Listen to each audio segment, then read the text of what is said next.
कहानी सच्ची घटनाओं पर आधारित है। तो इस कहानी की शुरुआत होती है 12 जून 1991 में, जहां स्पेन के मैड्रिड शहर में एक 15 साल की लड़की वेरोनिका अपने भाई और अपनी दो बहनों के साथ रहती थी। वेरोनिका के पिता की हाल ही में मौत हो गई थी, जिसके बाद उसकी माँ अपना घर चलाने के लिए एक रेस्टोरेंट में काम किया करती थी। अब क्योंकि वेरोनिका की माँ ज्यादातर अपने काम में बिजी रहा करती थी, इसी वजह से वेरोनिका घर में सबसे बड़ी होने के कारण अपने छोटे भाई एंटोनिटो और दो छोटी बहनें ल्यूसिया और इरिन की सारी जिम्मेदारी अब वेरोनिका के कंधों पर ही थी, और वेरोनिका इस जिम्मेदारी को अच्छे से निभाती भी थी। इसके बाद हम देखते हैं कि 12 जून की सुबह को वेरोनिका अपने भाई बहनों को स्कूल लेकर जा रही थी, और अपने भाई बहनों को स्कूल में छोड़कर वो अपनी क्लास में पहुंचती है, जहां क्लास में उसकी टीचर सबको बताती है कि आज सूर्य ग्रहण है, और मान्यताओं की माने तो वो दिन काली शक्तियों का दिन माना जाता है। और पिछले जमाने के लोग तो इस दिन किसी न किसी इंसान की बलि जरूर दिया करते थे, और साथ ही साथ ये भी माना जाता था कि सूर्य ग्रहण के दौरान काली शक्तियों की मदद से कोई भी बुरी आत्मा हमारी दुनिया में आ सकती है। खैर, इसके थोड़ी देर बाद सभी बच्चे स्कूल की छत पर सूर्य ग्रहण देखने के लिए जाते हैं, लेकिन वेरोनिका अपनी दोस्त रोसा और डियाना के साथ स्कूल के बेसमेंट में जाती है, जहां वो वीजा बोर्ड के सहारे काली शक्तियों का इस्तेमाल करने की कोशिश करती है। असल में वेरोनिका अपने मरे हुए पिता की आत्मा से बात करना चाहती थी, और वीजा बोर्ड में ऐसी तांत्रिक चीजें लिखी हुई थी जिसके सहारे आत्माओं से बात की जा सकती थी। तो सबसे पहले तो वेरोनिका अपने पिता की फोटो वीजा बोर्ड के सामने रखकर आत्माओं से कनेक्शन बनाने की कोशिश करती है, जिसके बाद वो वीजा बोर्ड पर एक कप रखते हैं, जिसको तीनों लड़कियों ने अपनी अपनी उंगलियों से पकड़ रखा था। तभी वो कप अपने आप ही इधर उधर फिसलने लगता है। कप इतना गर्म हो जाता है कि रोसा और डियाना अपना हाथ उस कप से हटा लेती हैं, लेकिन वेरोनिका अपना हाथ कप से नहीं हटाती, और थोड़ी ही देर बाद वो कप अपने आप ही टूट जाता है, जिसकी वजह से वेरोनिका की उंगली कट जाती है और वेरोनिका खून वीजा बोर्ड पर गिर जाता है। तभी हम देखते हैं कि बोर्ड अपने आप दो हिस्सों में टूट जाता है और उसमें आग लग जाती है। ये सब देखकर रोसा और डियाना काफी डर जाती है, पर तभी रोसा की नजर वेरोनिका पर पड़ती है, जो कि कुछ अजीबोगरीब बातें बड़बड़ा रही थी। तभी वेरोनिका एकदम से उठ जाती है और अचानक से जोर जोर से चिल्लाने लगती है।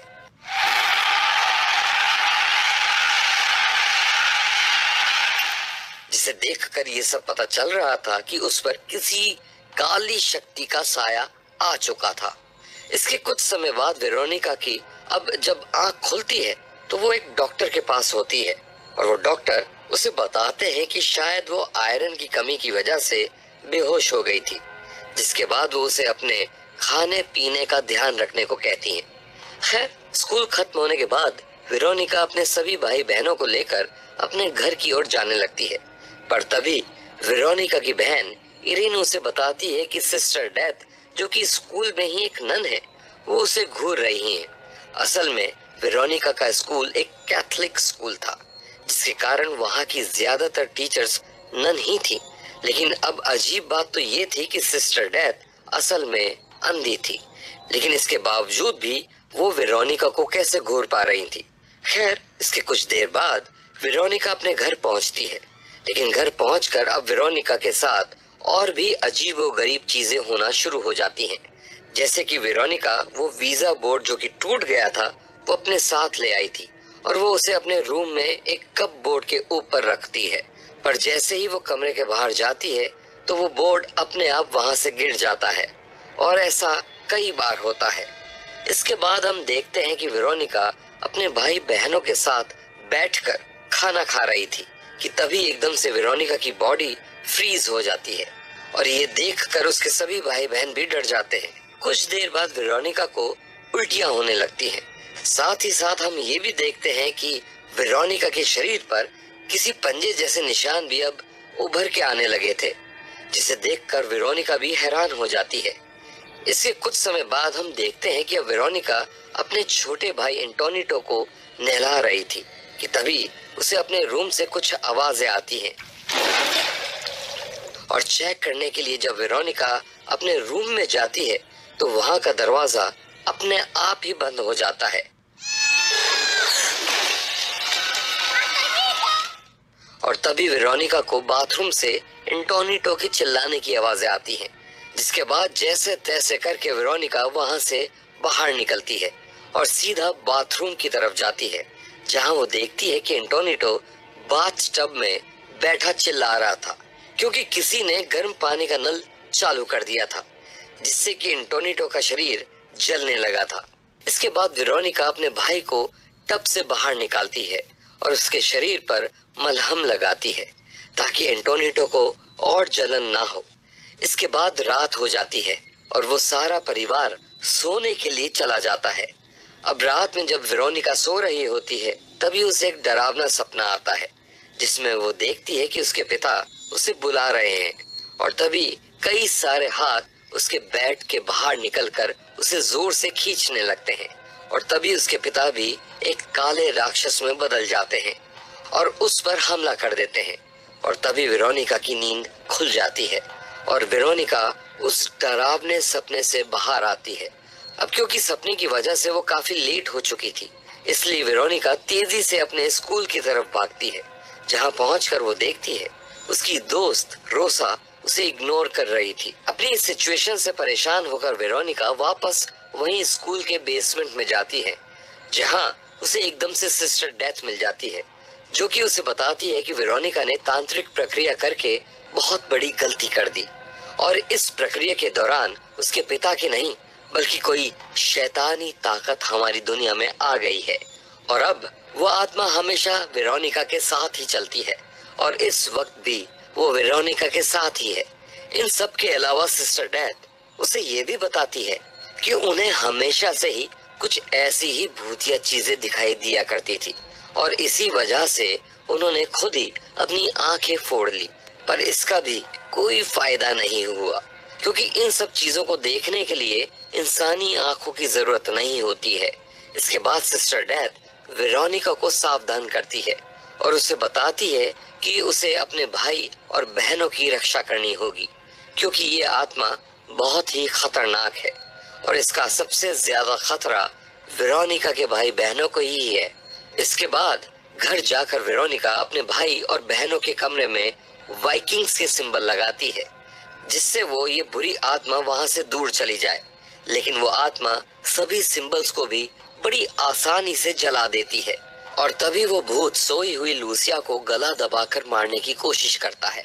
पर तभी वेरोनिका उसे किसी तरह बचा लेती है। लेकिन इस घटना से लूसिया काफी ज्यादा डर गई थी और उसे लग रहा था कि वेरोनिका ही उसे मारने की कोशिश कर रही थी, पर वेरोनिका अपने सभी भाई बहनों को समझाती है कि उनके घर में कोई बुरी आत्मा आ चुकी है और इसी की वजह से ये सब कुछ हो रहा है। अब क्योंकि वो सभी लोग डरे हुए थे, इसलिए वेरोनिका सबको साथ ले जाकर लिविंग रूम में सभी लोग एक साथ सो जाते हैं। अब रात को वेरोनिका को एक और डरावना सपना आता है, जिसमें वो देखती है कि एंटोनिटो उसका गला दबा रहा है और उसकी छोटी बहनें उसे खाने की कोशिश कर रही थी। ये सब देखकर वेरोनिका बहुत डर जाती है, जिसके बाद एकदम से उसकी नींद खुल जाती है। अब जागने के बाद वेरोनिका अपने घर की सफाई कर रही थी कि तभी वो देखती है कि उसके बिस्तर के नीचे एक अजीब सा काला धब्बा हो चुका है, जैसे कि किसी ने उसे जला दिया हो। और जब वेरोनिका घर के बाकी के सारे बिस्तर जब चेक करती है तो उसे हर जगह पर वैसे ही काले धब्बे दिखाई देते हैं और उन सभी काले धब्बों को देखकर ऐसा लग रहा था कि जैसे वो किसी राक्षस की परछाई हो। इसके बाद हम देखते हैं कि बातों बातों में एंटोनिटो भी वेरोनिका को बताता है कि पिछली रात उन सब के पिता उससे मिलने आए थे और वो उसे ये कह रहे थे कि वो सबको अपने साथ लेकर जाएंगे। ये सुनकर वेरोनिका बहुत डर जाती है और उसे बताती है कि अगर अब डैड उसे दोबारा दिखे तो वो अपने कान बंद कर ले और जोर से वेरोनिका का नाम चिल्लाए। इसके बाद डरी सहमी वेरोनिका सीधा सिस्टर डेथ के पास जाती है और उनसे इससे बचने का उपाय पूछती है, जिस पर सिस्टर बताती है क्योंकि उन्होंने उस दिन तांत्रिक प्रक्रिया को अधूरा छोड़ दिया था, इसलिए अब उन्हें उस प्रक्रिया को ठीक से दोबारा करना होगा और उन्हें अपनी उस गलती को सुधारना होगा। इसके बाद हम देखते हैं कि अपनी प्रक्रिया को पूरा करने के लिए वेरोनिका अपनी दोस्त रोसा की मदद मांगती है, लेकिन रोसा उसकी मदद करने से मना कर देती है क्योंकि वो उस बात से बहुत डरी हुई थी। जिसके बाद रोसा वेरोनिका को बताती है कि असल में जब उन्होंने पहली बार उस वीजा बोर्ड का इस्तेमाल किया था तो वेरोनिका उस भूत के वश में आकर रोसा को कुछ बताती है और वो बात ये थी कि आज ही के दिन यानी कि 15 जून 1991 को वेरोनिका की मौत हो जाएगी। अब अपनी मौत की खबर सुनकर वेरोनिका और भी घबरा जाती है। जिसके बाद वेरोनिका उस तांत्रिक प्रक्रिया को अपनी बहनों के साथ ही करने का फैसला करती है। अब वेरोनिका अपनी बहनों के साथ वीजा बोर्ड लेकर बैठ जाती है और साथ ही वो एंटोनिटो से घर की हर दीवार पर वाइकिंग सिंबल्स बनाने को कहती है ताकि वो उस काली शक्ति को अपने घर से भगा सके। लेकिन एंटोनिटो गलती से इन्वोकेटिव सिंबल्स को दीवार पर बना देता है जो कि भूतों को भगाने का नहीं बल्कि बुलाने का काम करता है। इसके बाद हम देखते हैं कि वेरोनिका उस तांत्रिक प्रक्रिया को शुरू करती है और उस भूत को वहां से वापस जाने को कहती है, लेकिन इन मंत्रों का उस आत्मा पर कोई असर नहीं होता है। जिसके बाद वो आत्मा वेरोनिका पर हमला कर देती है।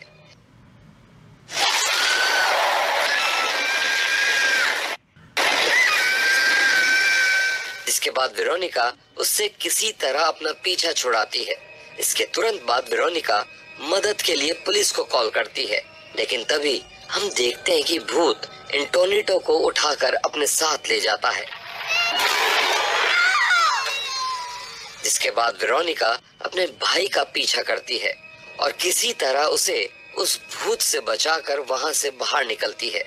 इसके बाद हम देखते हैं कि वेरोनिका अपने सभी भाई बहनों को अपने घर से बाहर निकालकर तेजी से अपने घर से दूर जाने की कोशिश करती है, जहां उसने अपने छोटे भाई एंटोनिटो को हाथ में उठा रखा था। तभी थोड़ी दूर जाते ही वेरोनिका देखती है कि उसके हाथ में कुछ है ही नहीं और थोड़ी देर पहले तक जो उसे अपना भाई लग रहा था वो तो बस उस भूत का माया जाल था।